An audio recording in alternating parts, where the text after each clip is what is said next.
fish, red fish. No. Cat in the Hat. Green eggs and ham. Does that spark any bells? Is that familiar to anybody? There. Seuss. Who is it? Dr. Seuss. Dr. Seuss? Do you know who Dr. Seuss is? A famous writer. He is a famous writer. What kind of books does he write? Green eggs and ham. Green eggs and ham. Does he write adult books or children's books? Children's books. Children's books. All right. Well, Dr. Seuss, his real name, also known as Theodore Seuss Gazelle. He was born in Springfield, Massachusetts in 1904. And Dr. Seuss was known for many, many great things. He was a poet, he was a writer, he was a cartoonist, but he is mostly known for his children's books. The most popular of his books, or one of the most popular ones, is Cat in the Hat. But before he was a man, behind the Cat in the Hat, he was an ordinary kid with imagination. He saw the world through creative eyes and drew what he thought the world should look like. His mind was filled with colorful words in which he was mostly inspired by his mother. His mother used to work at a bakery, and they would stand on the street and they would sing out rhymes to try to draw attention to themselves to try to sell. So every night for Dr. Seuss, when he was a child, his mom used to do silly little rhymes. And that's actually what made him fall in love with rhyming. His mother was also a very good rhymer. She would always, throughout the day, go up and down about rhymes and different ways to use words, thus bringing creative intuition. He loved to draw, and he grew older. As he grew older, he's writing, he decided to call the book, one of his first book that got published was called To Think That I Saw It on Mulberry Street. Believe this, that he tried to publish this book 27 times.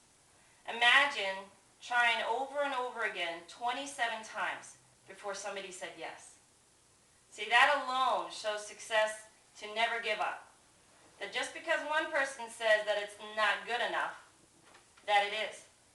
27 times later, finally someone gave him a chance, and from then he has made children's book history.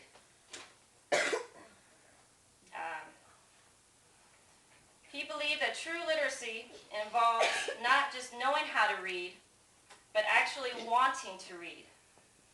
He teaches children in his books about life lessons through colorful pictures and rhyming. When children read his books, he lets their wildest imaginations run wild and show them that it is fun to read. I wanted to show you guys and demonstrate a little bit about what he does. Of course, all of his books are colorful. The one thing that I love the most that he has stamped on almost every one of these books, it says, I can read all by myself. Because I think as a child, as we all struggled or learned how to read, we wanted the independence. We wanted to be able to open a book and to read it and to understand it all by ourselves. And we didn't need mommy or daddy or anybody else to do it for us.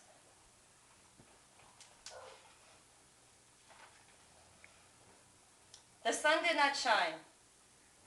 It was too wet to play. So we sat in the house all that cold, cold, wet day. And as you can see here with his illustrations, he did all of these illustrations by himself. Actually, he said that the reason why everything looked the way it did was because he never went to a drawing school. He says that he has his own little twist on it, maybe because he wasn't taught step by step how you should do it. I sat there with Sally. We sat there, we two.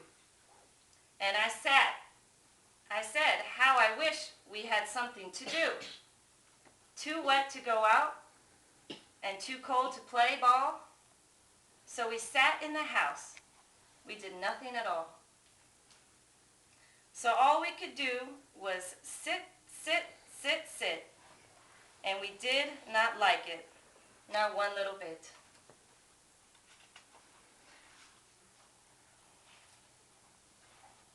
As you could tell, his Australians were wonderful and beautiful. Not too long ago, he lost his battle with throat cancer. He had passed away in 1991 at the age of 87. Still to this day, his legacy continues through his books. March 2nd of every year, schools around the world celebrate it as National Literacy Day in his honor. His work evolved from books, television special, television series, and feature films. From a kid with creative imagination and colorful vision of the world to the man who believed that reading is everything, a legacy was created. No matter how young or old you think you are, there is always going to be a Dr. Seuss inside of all of us. Thank you.